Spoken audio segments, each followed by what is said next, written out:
Hello and welcome back inside the Parc Fermé F1 podcast number 878. This is Todd. No, Todd, not now. AKA Negative Camber. Tonight, for your kind consideration, we are going to review the Saudi Arabian Grand Prix. And you know what we do on race weekends? We watch one, then we talk about it. Then we watch one, then we talk about it. That's That's what we do every race weekend. Before doing that, though, I have to introduce my guest. You know who this is. Rest from out of the wasteland. He's bad, he's beautiful, he's crazy. Hello, everybody. This is Paul Charles, the International. Paul, you're gearing up for Sebring, are you not? I am. We're Yes. heading off. It's been a long break for the IMSA team, at least. Yeah, right. But yes, the IMSA team ever since Daytona. So it's been a few weeks. So it's kind of weird when Daytona comes right there and then there's a big gap. But Yeah. did a little testing and all that kind of good stuff. So yeah, ready. Yeah. Ready for yeah. it. Love Sebring the track. Yes. Yeah, Yes. it's one of my Lots of favorites. bumps. Lots of bumps. The layout is great. It's just a fun track to drive for sure. Yeah. That's good. And when does SRO kick off? The week after that at Sonoma. At Sonoma. Okay. Yeah. Yeah, I Beginning thought of it was- April. I thought it was. You have two Hannahs this year. We had the Hannahs, the two Hannah G's. Yes. Two Hannah G's. You need more Hannahs on that team. I know. We're taking applications. And Melton, that doesn't mean come with a blonde wig and apply. Right. Yeah. Right. That's awesome. Well, that's exciting. Well, Yeah. Welcome to the podcast, folks, and big hello to all of our Patreon supporters who have joined us live for this recording. And there's already some great comments. I love that I had K-Mag for Drive Donkey and Move of the Race. So that was great. But welcome to our Patreon supporters. If you're a Patreon supporter, we send out an audience link. You can join these podcasts live. You can interact with us and chat with us during the podcast. So welcome to all of you for joining us. Yeah, so especially this week, morning. It was like, I know, it was last minute, guys. it was I know. last minute, called it out, and they showed up. Yeah, They I all got the show up. time change thing wrong. I thought it was like a 10-hour change in the clock, and so I messed it up. Sorry, guys. Yeah. So it's a morning podcast. Yeah. And I said, due to Paul's hectic schedule, as he might say, we're recording. And I said, we're recording like in 10 minutes. And I posted that on Patreon. And lo and behold, everybody showed up. So you guys are awesome, man. That's Battle great. stations. And what else are you going to do on a Sunday morning, wee hour of the That's morning right. or afternoon? Grand right? Prix is already over. Yeah. Yeah, Grand Prix is over. Got nothing to watch. So don't tell Grace that because there's a MotoGP thingy going. So. There is, yeah. So anyway, welcome. We're going to review the Saudi Arabian Grand Prix. Before we jump into the teams like we normally do, let's do a little formation lap. Let's set the table. Just some thoughts on my end about this track circuit race, and share yours, Paul. But this, in my mind, this is a pretty rough track. Very long race. It's a real neck stretcher, right? It's got all those high-speed, medium-high-speed turns that are flowing. It's just a real neck stretcher. And I think even Oliver Bearmann said, whoa, it was bothering his neck. It's 6.174 kilometers in length. It's the second longest track on the calendar, particularly twisty, as I mentioned, with 27 corners, the most of any circuit. And the fact that many of the turns are medium to high speed means the tires are subjected to a lot of lateral loads. And so because of that, I think Pirelli went in the middle of the range. Relatively conservative on that. Plus, the tarmac, unlike Bahrain, isn't as granular. It doesn't. The wear rate isn't as strong. This is a pretty smooth track, new track, 3 years old ish. So there was a fair amount of track evolution I noticed too, as the start of the weekend, and then as we got into qualifying, I thought that track evolution was there. It was evident. I think some of that track evolution obviously would have occurred during the race as well, as they put the rubber down and the times got quicker. So there was that. The low degradation and conservative choice by Pirelli meant that the drivers could really push hard and longer on their sets. And who knows? I don't know. The mediums may have been a decent set to change to on the, for the balance of the race. I don't know if there wasn't a lot of tire wear. There was some talk. Max said that his hard tires got kind of cold, towards the end, and it was difficult. Makes you wonder if those mediums might not have been an option too. Who knows? The weekend still dominated by the soap opera that has become Red Bull, which is bizarre, with all new allegations that Helmut Marko may have been involved in some of the leaks to the press. And the head of Red Bull, the CEO, came to the race and had a meeting with him. Then there was Josh and Verstappen and his outburst and rumors that he was seeing the woman Christian was accused by, and finally Max offering a full-throated support of Marco, and if Marco left that he probably would, and then Perez actually offered support for Christian and said he was a key member of the team and built this whole team. So what's going on? I have no idea. It's a power struggle of some sort. Yeah, I have no idea. And given their performance in the first two races at this point, I feel like the only real threat to Red Bull is themselves at this point. Yeah, well, Perez is probably the happiest guy in that whole garage right now, because like, holy crap, this could extend I may be number one next year. Who knows? Come on, Christian, let's go out to dinner. Yeah, right. Yeah. He's doing anything he can to get Helmut out of that team, so Max will go with him. Right. And he stays in that seat, right? Yeah, exactly. Yeah, that's got to be the coldest garage on the paddock right now. Oh, my gosh. Hey, how you doing, yours? But we always, we talk about these evolutions of teams, when you talk about Ferrari in the domination years, and then Renault knocks them off the pedestal, and then Red Bull those 4 years with Seb, and then, Mercedes knocks them off the pedestal, met Mercedes for 8 years, Just a juggernaut. How could anybody beat, Toto, Mercedes, Lewis, and then boom, knocks them off their pedestal. And then Red Bull 3 years on the trot in championships. And, these the egos get in the way, the power control, the politics start to erode. Success can start to erode those teams. Yeah, well, as Stephen says, the owner dies, and we knew it was going to change. Yeah. And we knew, they were going to start, Yeah, basically directing by a committee at that point, and then the power struggles can begin, right? So that's exactly what's going on. But wow, what a way to do it! Yeah, in full view. And can we just have a vote instead of like setting someone up and throwing dirty laundry out? It's obviously not going to be able to last, right? There's no way they're going to all make up at the end of the day. Something's going to break. We just don't know which bit. I don't know what bit, but there's going to be hard feelings. And Stephen, you're right in the chat section there. He said with Dietrich Mateschitz passing, this set all of this in motion. And we wondered that last year. I think we even chatted about that a little bit. Dietrich was a huge fan, and would the successors be as committed and those things. So we wondered with those changes. So anyway. Yeah, I thought it may more affect budgets rather than anything else. That's what where I they're thought. Like, well, we're not going to spend that much money in Formula One anymore. But it seems like, bit more turmoil than I was expecting on that side. Yeah, you would have. That's exactly what I thought. I thought maybe they won't see spending that kind of money on it. I don't know. Yeah. Anyway, time will tell. Yeah. So let's jump into any other comments on the track or anything? Yeah, the track. There's an evolution in the track, but also evolution in the drivers, right? As there's lots of back and forth, very high speed. There's no room for error, as we found out on all these street circuits. And we always say, you really have to get your eye in. So even if the track would have been ready, the drivers wouldn't have been ready yet.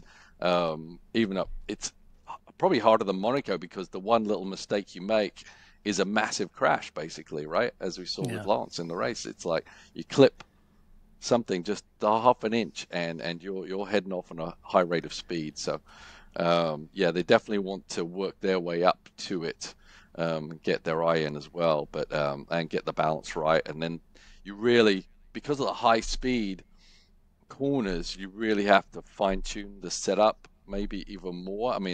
There's a lot of if you get it a little bit wrong, it goes a lot wrong in those high speed sections. So yeah, tough track. It seems like the drivers like it because they like the challenge, and definitely the physical challenge, mental challenge. Even I think, was it Charles Leclerc maybe, or was saying even if it was a lonely race, you weren't lonely because you literally had to pay attention, literally the whole time. You can't relax at that track at all. Yeah, I don't think there's a relaxing minute. It's even down the straights. They're not that long, and it's a very challenging track for sure. Yeah. And I think that I saw I didn't dig into the article about some sort of new track layout they're proposing for the future. I don't even know what it was called. It was like it's supposed to Quidditch or something. I don't know. Yeah, it's supposed to be like a permanent track. Yeah. But and I don't know if like it's a for bridge next year. and there was a lot of people saying it was like Mario Kart, Oh, yeah, that's right. Yeah, had a big uphill section too. Yeah. We'll see if that evolutionizes, if that's a word. It is not. Now, Paul. Thank you. Yeah, we'll put that in Wikipedia. So let's talk about That's a rock fact. All right, so let's talk about the teams.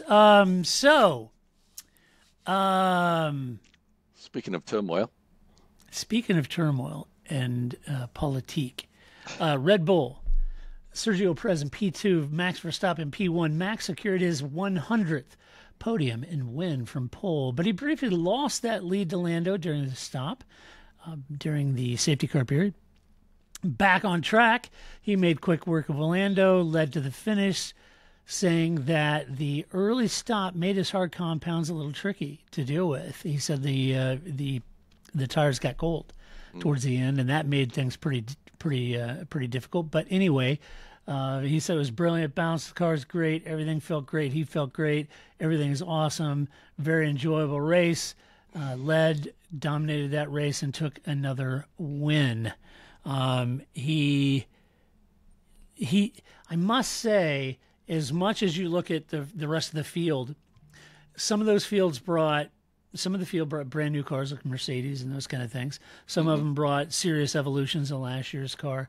I think what this is effectively telling us is that Red Bull didn't just sort of evolve their car a little bit. They made significant gains as well over the winter.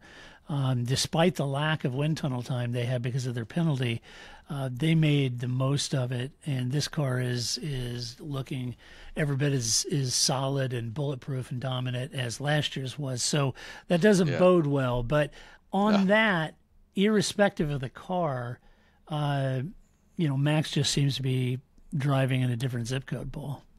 Yeah, I mean, everything has been forced behind Max, and he's delivered every time that they make the car more like what he wants. And absolutely the synergy between the car and driver is about perfect to this point. And he can't seem to do any wrong. He's not even being pushed at this point. He's sitting back and driving the limo to the finish line. Yeah, and everybody makes mistakes, but it just seems that it's a lot easier not to make mistakes when you're running out in clean air in front. But even in qualifying and stuff, getting those laps down, I mean, he'll have the odd situation, but he seems to overcome that somehow and just is driving sublime. So and I think the big litmus test is Sergio. I mean, before when we had Hamilton and Rosberg, or even Bottas to some degree, the drivers are pretty close, but. And we know Sergio's a very good driver, but the separation is still quite large, even if Sergio finishes second and qualifies third, whatever. So it just shows you Max has bringing a lot of percentage to the success equation. Yeah. But it does help to have Adrian Newey with his sketch pad and a pencil. You don't pay wind tunnel time when Adrian's sketching stuff at breakfast. Wind tunnel, done. Don't even send it there. Yeah, we can't. Don't need it. Well, just put it on the car then. Yeah. You don't need to simulate air. I see air. I mean, he's incredible. So anyway, so that and speaking of Sergio, he had to pass Leclerc and Norris for P2. Also got a 5-second penalty for that unsafe release during the safety car period when they stacked. Yeah, it's tough. But he overcame that. Sergio said that the safety car cost him a lot of time, actually. And even though they got that 5-second penalty and he overcame it by the end with his delta between him and Charles Leclerc on track, he said actually that he lost he estimates between 7 and 8 seconds trying to get back through Lando and Lewis. So he never really had a shot at the win after losing so much ground to Max. Yeah, well, never really had a shot anyway, but yes, that doesn't help. That's one way to look at it. Yeah. Hey, if you're fighting against Max, you've got to come up with reasons rather than he's just better than me, right? Mm-hmm. Sergio can't go into the races thinking he's just better than me. I'm just going to sit back here. He's got to have some excuses and reasons, and they're valid for sure. Yep. So we'll see. Sergio's won races, but I'm not sure he's beaten Max in a back-to-back fight. Yeah, I don't know either. I don't think so either. And his Achilles heel is still qualifying. He's not the fastest guy over one lap, but his race generally is a lot better. Yeah. Let's talk about. Shall we talk about Ferrari? Charles Leclerc P3, Oliver Bearmann in P7. So. Who? Yeah. Some retread driver they threw in. It's like Luca Badour. Yeah. Oh, yeah. They actually talked about that on the pre-race, I think, about Luca. That was a nightmare, wasn't it, for him and the team, really? A nightmare. Even Fischer-Keller, when he jumped in the last minute stand-in, didn't do anything. So actually, Oliver did a heck of a job when you think about it. Yeah, really, for context, we'll get to that in a minute. Let me talk about Leclerc. Leclerc looked feisty early on, battling with Perez on the opening lap, got around him running a P2. Fortunately, couldn't hold Sergio off once Sergio got his tires into the working window. Ended up driving basically to a very quiet third place. Before I move to Ollie, do you want to say anything about Leclerc? No, I mean, I think he maximized what the car had. I think he did. Yeah, absolutely. Yeah. And I think you kind of seen the separation. Everyone's like, well, Red Bull obviously had advantage, but actually, I think the separation is more than last year right now, at least, where Ferrari have the upper hand on everyone else as well.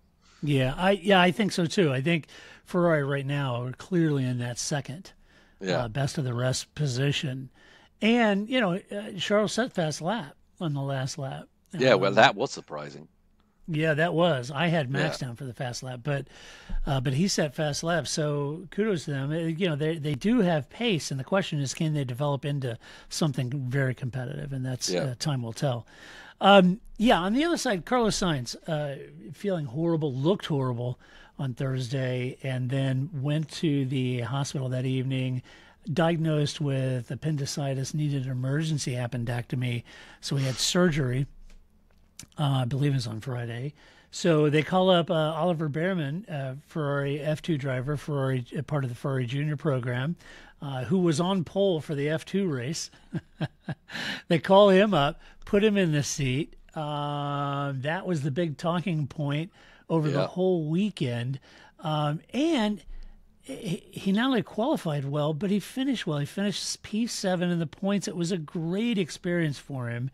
And he told the press, it was a wonderful experience, and I hope I've done enough to on my resume to get a ride. He said he was very comfortable on the softs, and it was a shame the safety car came out, as he would have liked to have stayed on the softs a bit longer because he was getting some good pace. But overall, he said he was really happy with the result. He passed Yuki during that stop, but then he passed Hulk on track. Held off Norris and Lewis. It was a great achievement to P7. And to that point, Paul, we've seen the likes of Schumacher sitting in for people and made everybody go, whoa. We've seen Vettel sit in. I just last year watched Liam Lawson sit in and went, whoa. Yeah. Right?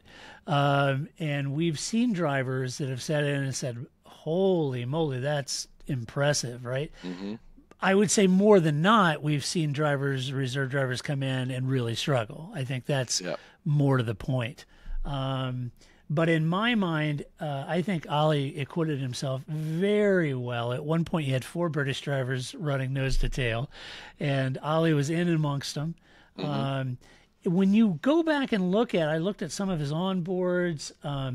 There was some, he was chewing some curbs a little bit. Right. Certainly at the beginning when he first. At the beginning. In the P3, yeah. Yeah, some lockup here or there, just brief. He wasn't flat spotting the tires, but just to get in that car and understand the process of the steering wheel to control a hybrid system is a Herculean effort. I can't, and it's the same for Liam Lawson last year. I can't say enough about either of these drivers. I think Ollie did a great job. Yeah, there's so many things to dissect here on his drive, but yeah, first off, it's preparation, right? I mean, back in the day, you'd have test drivers and they'd be pounding around for days on end, and more than prepared to jump in a car on a Grand Prix weekend. Nowadays, it's so limited to actual seat time in the actual car, and I'm sure Bearmann does a lot of sim work, but there's still some separation there. But it just shows you how close the simulators and things like that actually come to getting you ready for actual usage of the vehicle. It's a smart tool, and he was obviously well prepared. I mean, yeah, I can't say enough about how he approached the weekend. I mean, getting it's one thing to be thrown in, it's another thing to be thrown in P3 and then just having to jump into qualifying and then jump into the race. I mean, you just don't have enough data in your head of how the tires are going to evolve, etc., like that. So he didn't make a mistake. I mean, yeah, as you say, just getting a whole handle of the car, but he seemed to be in attack mode. He certainly wasn't sitting back. I mean, he's making the most of that situation for sure. He's such a cool customer as well in the interviews, etc., over the radio. Something we saw Very from mature. Ricardo when he was first coming in. It was like always impressive how someone can be so cool. I'd be freaking out and screaming the whole time, probably, right? I mean, it's like I think my voice would move up a few octaves no matter how I try to control it. So that's impressive. How he drove the car was very impressive. And his attitude to should have done better was impressive. It's like, well, he was more. I should have been in Q3. Oh well, I'm sorry about the softs. I think I could have got more. I think I could have got more places. It's looking forward rather than just being satisfied with your lot of actually getting to be a Ferrari driver in a Grand Prix, which would be enough for everyone. Right. Yeah, I mean, the thing about this, as you said about the mediums, it would be interesting because he started on the softs, and he seemed to like the softs and could have gone maybe fairly far on the softs, and he, instead of switching to hards, throw him on the mediums. If the safety car hadn't come out, who knows what he could have done. I know. Yeah, I know. so, That's what I was thinking. And when you had texted me, it's like it's 18-year-old kid and how mature he seemed to be, and right. Maturity across a spectrum of things. The way he handled press and media and questions, I thought was mature, measured responses. The way he handled himself within the team, his driving, his racecraft, being a complete rookie, jumping into a Formula One car. Yes, it is a car with four wheels, but it is a radically different beast than an F2 car. Yes, it is. And what they say, 14 seconds a lap faster? Something like that. Something crazy, Yeah, it was a bunch faster. I would say that the braking zones, as you pointed out in a text message to me during quali, he was doing a lot of lift and coasting, right? Yeah. So I think he was trying to figure out, it's that confidence that all too well, being a professional race car driver, is understanding and building a trust with this thing. Yeah. Can I really wait to the 50 meter and jam the brake on it and it's going to stop me? I need to figure that out. Until then, I'm going to do a little lift and coast. I'm going to ease into these, right? Yeah. And I'm going to start to build up a confidence of how late I can brake, right? And you've got to feel that out. And I think he did, but that maturity across the board, he reminds me, not exactly, but didn't we also kind of get that vibe from Oscar Piastri last year? Yeah, Young not guy, overwhelmed by the situation, Not overwhelmed. He's not flabbergasted. He was measured. Pretty straight approach. And there's a few of them like that. Yeah, and it's also interesting from the Ferrari side. I think I also text you, I can't believe that they didn't just pick up Hülkenberg, throw him in the Ferrari, and throw Bearmann in the Haas. Right. right? I mean, that would seem to me the logical step for Yep. Ferrari with everything. Hulkenberg knows the engine. A lot of the Yep. parameters should be similar. He's a well-seasoned veteran. Yep. There shouldn't be a lot of nervousness to it, but instead they did not do that, which, as I said, I'm kind of shocked at from a championship standpoint for Ferrari and just their general demeanor usually with young drivers versus experienced drivers. So, I mean, I'm sure Hulkenberg was maybe thinking, but yeah. So kudos to Ferrari. They probably do know who they have. I know Bearmann's been talked about, but we don't see him very much unless you watch all the F2 races, and that's still a hard way to judge how great someone can actually be. Yeah, Richard in the chat said he liked how John Elkann was standing right by Beerman's dad, both of them beaming, which was great. Yeah. Can you imagine how nervous he must have been? Oh. Doesn't he look like... He looks like somebody. I can't remember. He does. He looks like one of an actor from one of those madcap fraternity movies, or he looks like someone's Delta Chi uncle who, is a real estate agent or something, divorced and does not look like the head of Ferrari. Him. Yeah, you're right. I was like, which actor is that guy? So. Funny. yeah. Richard says he reminds me of Q from Sting. Yeah. Yeah, he just when I think Ferrari, head of Ferrari, I keep thinking Luca di Montezemolo, a passionate Italian and all that. Yeah. And Elkann looks even his name isn't the same. Yeah. I know. He looks like he's like an accountant. He'd have his sweater tied around his neck coming out of Yale or something. I don't know. He doesn't look like a car guy to me, but I'm not making fun of him. I'm sure he's a super smart guy and all. But we never see him, right? Obviously. Yeah, you never do. So anyway, good race for Ferrari, great for Ollie. Love to see, not just Ollie, folks. I want to see Ollie and Liam, and as a matter of fact, I would like to see Liam Lawson in a RB this year, and I'll talk about that later. Yeah.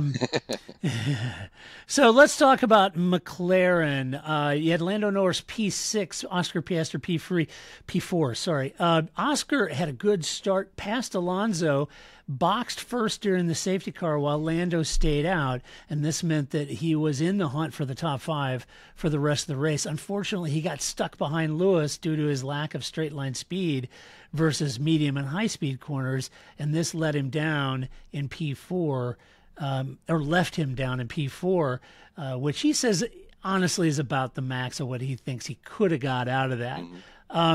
It was interesting to watch initially those first laps, and even switched to a picture of Mick Schumacher in the Mercedes garage shaking his head when Lewis came out and was up behind Oscar, or was it Lando? It was Lando maybe, and Lando just took off. He just disappeared in those the twisty bits. Yeah. Such was the dominance of that McLaren in the twisty bits. Once they got to the straights, the Mercedes chewed them up on the straights.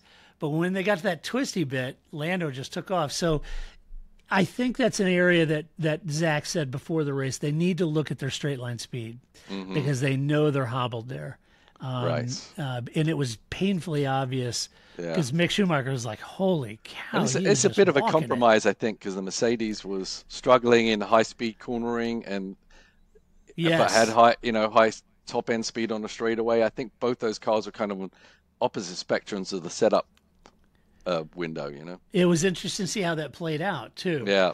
Because I think where other cars may have had 16 or so kph delta from the leading car under DRS, the McLaren, I think they said, has only had 6. So there isn't enough, So it was funny. Just those two cars' design philosophies seem to be antithetical to each other. Yeah, right? Absolutely. And it's an interesting thing. But a great race from Oscar nonetheless. Very measured drive. Yeah, no, superb. Yeah. By not stacking the stops, Lando took the lead briefly, but as his tires wore out, he boxed. That dropped him down the order to fight with Lewis and try to recover to 8th, which he did. Lando said he thinks staying out was the right decision as they were trying something different to see if it could work. And to be honest, this is just my opinion. I could be wrong on this, but in my opinion, I feel like it might have worked if more cars stayed out. But with everyone coming in, just by a couple of cars, it wasn't really in the cards. As it turned out, track position was important when most everyone came in. Then it is down to track position. In doing so. So you would want to do the same. If everybody's going to come in, you want to come in too. If half the field boxed and half the field stayed out, it may have worked. I don't know. Yeah, but then I think those guys were too close together, so they'd have to wait, right? Stack the pit stop. Yes. And I'm sure they're calculating how many seconds they lose by stacking the pit stop as well. But I think it was worth a roll of the dice. I really do. I mean, if there was obviously there's never been a Jeddah race without a pace car, and one, likely would have been two. That's what I picked on my little fantasy thing, 2 pace car safety car periods. And if that had happened later in the race, both those guys would have been in prime position, wouldn't they? Yeah. So it was worth a go. Yeah, I thought it was. Lando said that the pace was good, and that's positive for the rest of the season. Oh, and one other thing about that jump start with Lando. Yeah. Apparently, the FIA provides a transponder on each car that signals a jump start if the car rolls a certain amount, and that sensor did not go off because the car didn't move enough to indicate that there was enough movement in the car that constituted a jump start. Interesting. That's what I read. Or McLaren have the transponder on the little slider, if the accelerator just stays in the same place. Little trick. Yeah. That's a good comment by John in the section talking about Fred Vasseur. He said, this is another change that Fred has brought to the team. He knows junior drivers and took a chance on one and it paid off, right? Yeah. And that's true. That's true.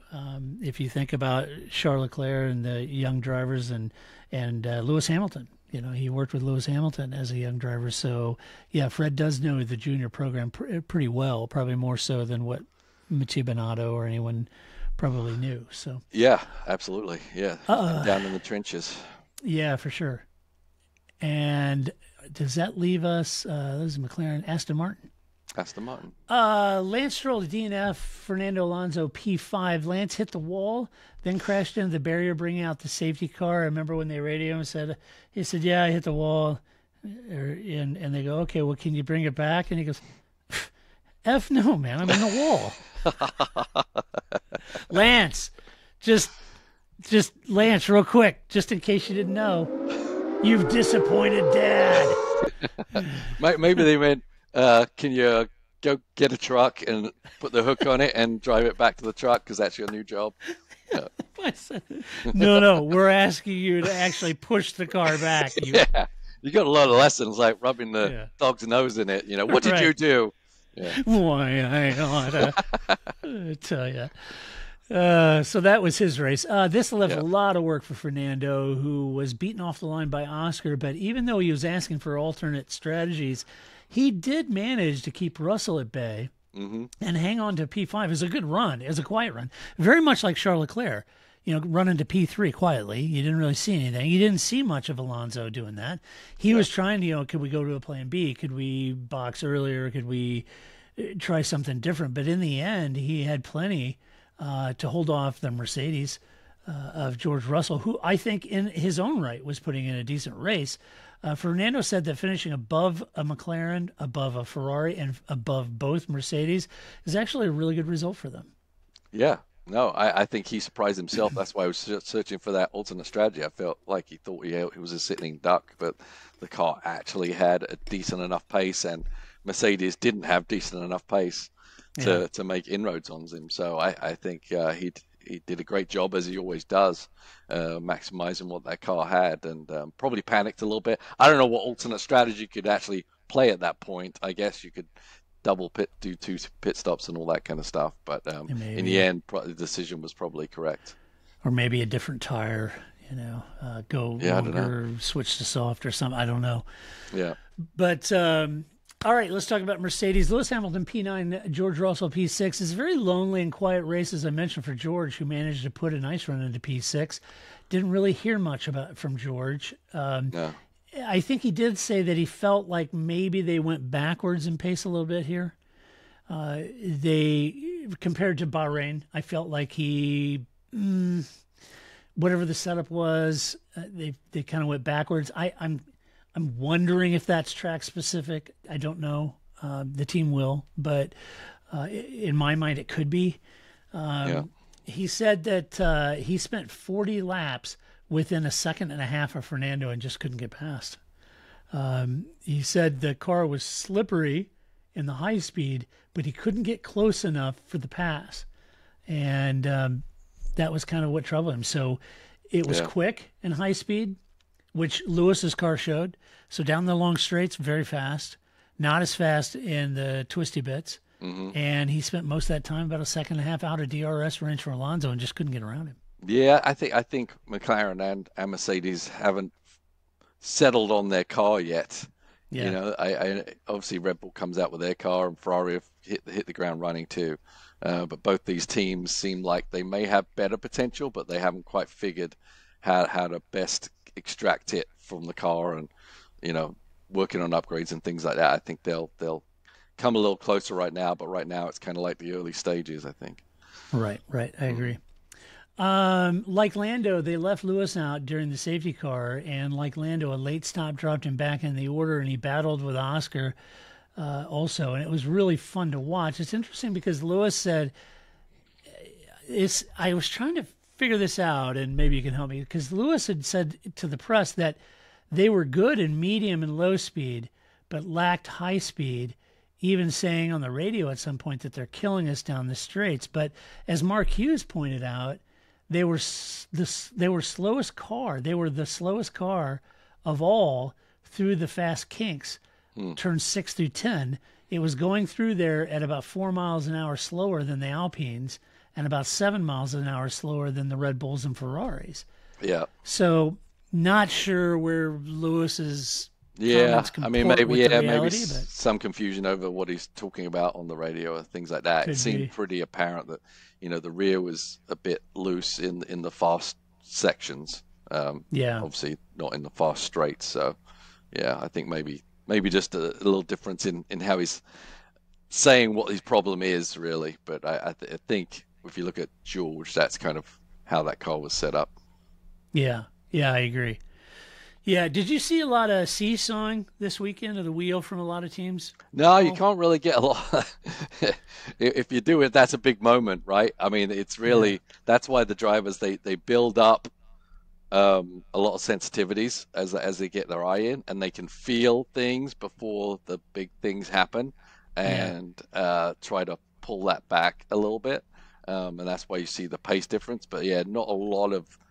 As I say, on a track like this, if you start seeing a lot of movement in the steering wheel, they're just holding on for dear life at that point. But you can you want to get the car to the point where the back end is you just kind of feel it getting a little numb, and then you know that you've kind of reached that limit. You can push past it when you've got a little bit of room for error, but not on this track.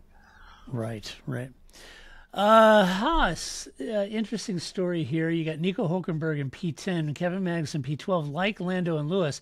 Nico stayed out during the safety car. This left him vulnerable late in the race for his second stop. But Kevin Magnussen to the rescue. Kevin did an amazing job of holding up the entire field behind him to allow Nico a chance to box and not lose track position, which is exactly what happened. Now, Kevin got a 10-second, he got 2 10-second penalties for the effort, one with Albon and the other with gaining advantage during a pass, but he kept his foot in it even after that, getting those penalties, and managed to bring it home in P12. There's a lot of people say, "Oh, it's dangerous driving. Oh, he's hit me," and that's crazy, and he's out of control, and he gained an advantage. All that. I'm thinking, I don't know. I think Kevin had a hell of a race. He did have a hell of a race. Yeah, I mean, as I said, Albon wasn't critical. He was like, it's more of a track thing. Kevin was, the contacts and all that kind of stuff. So. And that's what you got to do. Maybe they should invent a system where the rear wing, all the wings open up, so that it can allow people to pass when they've got someone in front of them. That'd be really entertaining. That would fix everything. It would right? fix everything. Yeah. Then Kevin couldn't hold people up. Yeah. My point is, in a DRS world, for him to be able to hold anybody up on a track like this is just shows you how he's managing that car, and did a very good job. And defensive driving is a part of race car driving. Yep. And he does a good job of it. He does. That allowed Nico to score a point for the team. Yep. The other thing that this weekend kind of tells, the last 2 weekends, Paul tells me, I again could be wrong, just my opinion, but it seems to me that Haas might have solved their rear tire wear issue. And they're now running faster. If you think about it, as of this weekend, they were running faster than the Williams, the Alpine, the Kick-Sauber, and the RB team. That ain't all bad. No, the big question is, can they develop? Yeah, but that's a big jump. I mean, that was something they just could not solve last year. Maybe this was the last thing Gunther did. He signed off on the fix tire deg, last chance. Yeah. And then, now he's Gunther's probably in the press saying, see, I approved that design change. I solved that rear. Yeah, exactly. Yeah. Gene? Yeah. Wow, we look like you're welcome. Wankers. You're welcome, Gene. Yeah. But I think it's impressive that they solved it, because it was a tremendous anchor to them last year. Yeah, it was. So that's why they're going to be fighting. They're going to be fighting for every point, and good for them. Good for them. Yeah, good for them, because they're dead last, and to make that kind of jump over the teams I just mentioned, and to be hunting for 10th, is a really big move for them. Yeah. Now, my hope is Gene will start to put some cash in and get some development, and allow Komatsu and team to really kind of develop that car over the year.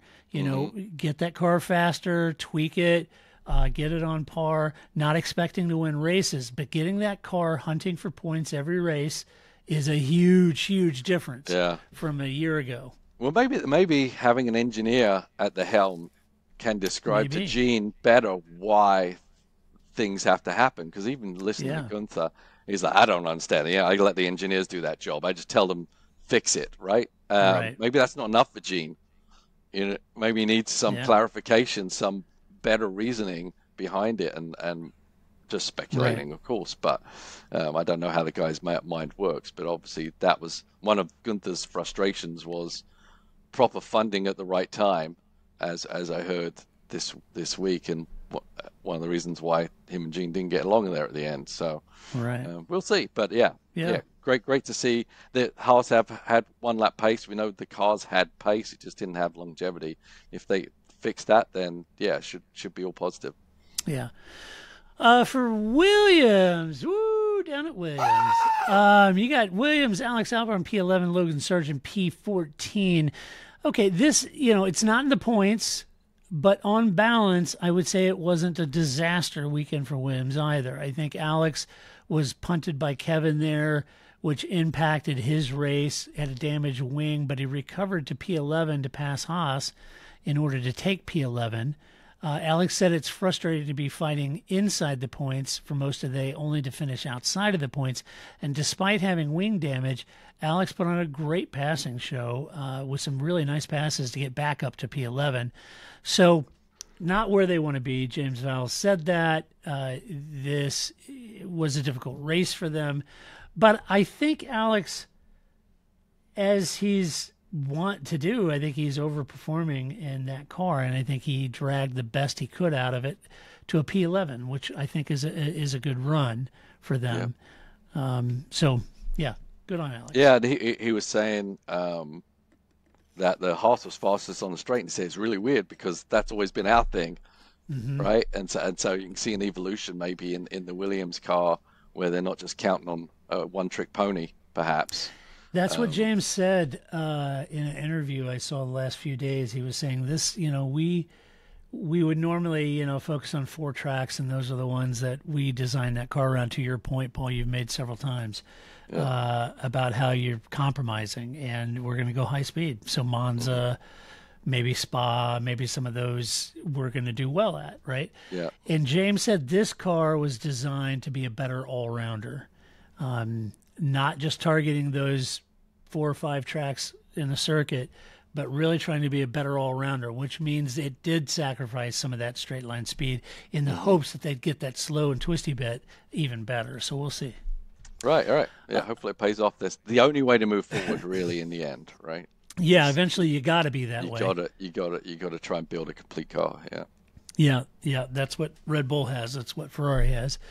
Logan fell victim to the DRS train, came home in P14. It's a shame because he was actually running right up there with Alex in the DRS train for a good portion. I thought he looked pretty good early on, but he just fell back to. It's a tight battle right in there. I think it is with all those teams. So one little extra second on pit lane or whatever, just how it all works out. But I think he played it well. He did a good job. That's kind of what he needs to do, right? He needs to not be in the highlight reel, stuck in the barrier. He needs to get close to Alex and start building up his repertoire and start applying himself to get proper results. Yeah, agreed. Alpine Pierre Gasly at DNF, Esteban Ocon P13. Gasly was out on the first lap with a gearbox issue. Esteban had a good fight with Tsunoda, Magnussen, and Albon in that DRS-fueled train, and he couldn't get out of it like the other drivers. They're all stuck in it. Ocon said that, and this is not good, Ocon said that they basically took the race as an opportunity to learn more about their car.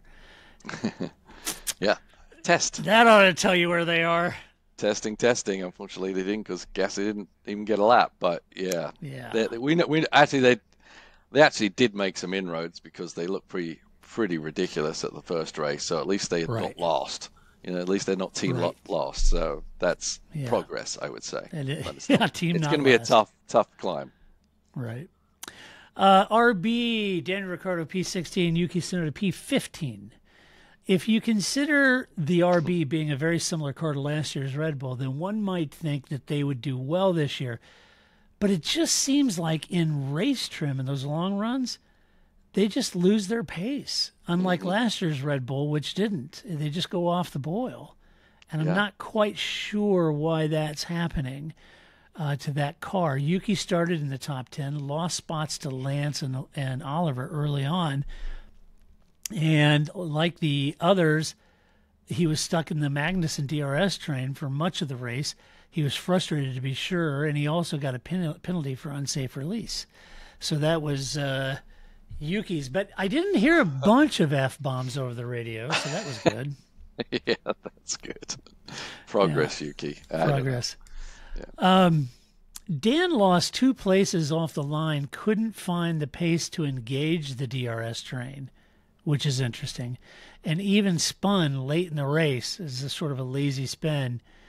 But then he had a slow stop for their tires. That put him at the back, so that didn't help, to be fair. I got to be honest with you. I'm not trying to be controversial here, but no offense, but as much as I like Dan, I've run out of excuses for him. I mean, if he can't beat Yuki, at this point, I would say to the team boss, take your pick one of them and put Liam in. Yeah. I mean, what do you have to lose? You're better. And if there is a potential threat of Max leaving, you'd better start honing your next, Vettel, your next Verstappen, your next, whomever. Yeah. And it ain't Dan and it ain't Yuki. So Liam is the closest that I can think of. Get him in there. And I mean, am I wrong? I mean, Dan's not beating Yuki. So I don't know. The concept of Dan taking Perez's spot. Yeah, I didn't see much of Dan's race other than the bad stuff, and I didn't know about the pit stop. I don't know how much time he lost. Would he? I mean, he's only 1 place behind Yuki. If the pit stop hadn't been bad, would he have been ahead of him? But either way, both those cars are not performing great. Very surprisingly, with supposedly the Zach's nightmare that the second Red Bull team is going to be right behind the first Red Bull team. Yeah, right. Not even happening, not even close. I don't know if it's execution from the team or what's going on, but you would think the bloodline here should see this car way fighting in the top 10. Yep. Is it all driver? No, it's not all driver. No. It can't be. I mean, both those guys, I think, as Dan showed last year, he qualified third somewhere, I can't remember. But I think if the car's right, I think they'd still be more competitive. Whether you're right about having Liam in the car, I think you are. But I would, because, I'm first in line to kick Yuki to the curb, but that's just me. I think Ricciardo's, he's not the Ricciardo of old, but I don't think he's also, worthless out there. I think he's good. No. For a team, developing a car, etc. But yeah, Red Bull unfortunately have got rid of two of their highly talented people, and they way too early, with Albon and Gasly, and now they may be scrambling a little bit and not have that depth that everyone was so jealous of, right? Not that long ago, right?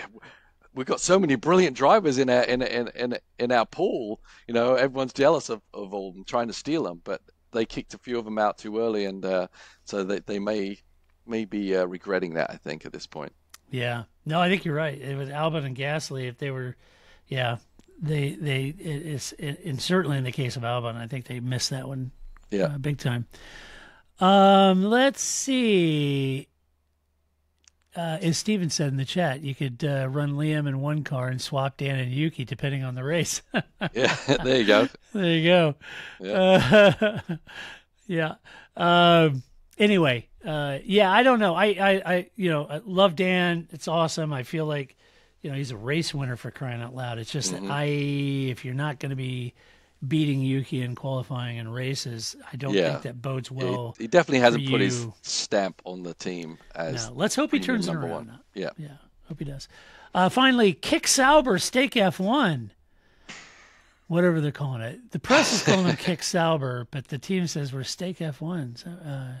So anyway, Bottas P17, Joe Guan Yu P18. Joe didn't box during the safety car, couldn't make the strategy work for him because, like last weekend, he had a very slow stop, and this put him last with little hope of recovering from Sticky there. Wheel nuts.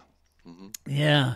Valtteri said their soft hard gamble didn't really work. They never did get the hard compound tire in operating window, which is interesting. I wonder if that car isn't really, really gentle on the rears. I don't know what the deal is, or fronts. I don't know. Yeah. They switched late in the race to soft, and that helped, but the damage was done at that point, and there was just too much work to do to make up any headway with that improved grip. So a very difficult day for that team down in last. In last and second to last. Yeah, not great at all. Once again, worth a roll of the dice, certainly for a car all the way at the back to do a different tire strategy, but ultimately this team's pretty weak. Yeah. Pretty weak. Yeah. Yep. All right, let's do some awards, because that's what we tend to... I know, Melton. Damn it. Let's do... What do we do first? Move the race. Stop yelling at Todd. All right, Paul, Melton move the stops. race. I'm going with Ferrari putting Bearmann on softs. Nice. Yeah, I think as a whole, Ferrari did a great job in supporting Bearmann, and that was a brave but good call to give him the confidence, to stay with everybody. If you put him on the mediums, maybe as we've seen, there's a lot of trouble getting the tires to get in the right window, and I think putting him on the softs made it a lot easier for him to get up and go at the beginning and get in the groove without a lot of pressure from behind. Right. I think it was a great call, which, hasn't always happened over there. My move of the race, there's a few to choose from, sure. I actually really enjoyed the Tsunoda passing Mag repassing Tsunoda, Ocon passing Tsunoda, Albon passing. I just thought that whole battle really from sort of 12th to 16th in that DRS train was pretty funny to watch, and how everybody's getting mad and really ticked off, stuck behind that train, and Magnussen is just he had the whitest car known to man, and he just covered every line. And you got Albon steaming down his neck, and Tsunoda losing his shit back there, and screaming on the radio. And I thought it was pretty funny to watch that whole thing. And then once, he got that big move around Magnussen, and Magnussen comes right back. Evan Ocon's like, "See ya," sees the window, goes right around. That was a lot of fun. A lot of fun to watch. All right, let's see. Well, we all love this award, Donkey of the War. We'll do it live. So my hunch is we have the same here. Yes, I think we give it to Aston Martin's new car recovery driver. I want it now. What's the matter with those twats down there? That's right. We give it to Lance. That's who I had. Lance. That was easy pickings for that one. Finally leaves us the drive of the race. Get down. Get down. Get in there, Lewis. Oh boy, Paul. Drive the race. Who'd you give it to? I got to give it to Bearmann, man. I'm super impressed. You're like the rest of the world. I loved it. I just knowing what he went through. Yeah. Physically and emotionally, to get the job done. Very impressive. Yeah. I can't argue with that. I think it's a great pick. Just to pick something different, I'll give it to Oscar. I think Oscar had a really good run. Yep. Showed a lot of patience, made a couple efforts on Lewis. Lewis is a wily veteran. Lewis is not an easy guy to get by. Lewis is really good at defensive driving. And Oscar made a couple of attempts, overcooked him a little bit, didn't lose his head, hung in there, knows that finishing the race, and it was just a measured race. I thought he did really well to do that. But yes, I think Ollie was great. All right, well, that's what we think about this race, but you can let us know what you think about the race. And a huge, huge thank you to our Patreon supporters that have joined us live in the audience. Love all your comments. Mag gave everyone a 20-second penalty. Yeah, I love your comments. But share your opinion with us. You can go over to theparcfermé.com and share your opinion. If you like the podcast, go to your favorite podcast player, give us a good rating, give us some love over there if you are so inclined, like these wonderful people, to be a Patreon supporter, and you can join us live during recordings and chat with us. Then you can do that by going to our website, theparcfermé.com. Look on the right side or even at the bottom, and it says support us. Click on that. You can join Patreon or any other way you want to support us, but we would appreciate that. As always, Paul, you head to Sebring. Wishing you all the best of luck and a victory down there. Yeah, pushing. Yeah, it's fun. Yes, got to bring home the trophy, baby. Got to. Yes. You missed the Rolex. You got to bring this home. Ouch. No. No, you got a Rolex. No need to rub it in there. I mean, I get it. Yeah. We didn't win every race. But expectations are high, Paul. We're trying. I'm working hard. I don't want Gene calling me and saying, Paul, I'm sorry, we're replacing. Paul's like, wow, we look like a bunch of effing wankers. No, your Rolex from last year is still shiny, so it is. Fine. Yes, that's fine. It does. They can't take that away from us. That's right. Yeah. So anyway, all right. Well, until next week when we do it all over again, this is Todd, aka Negative Camber, saying so long. That's it, man. Game over, man. It's game over.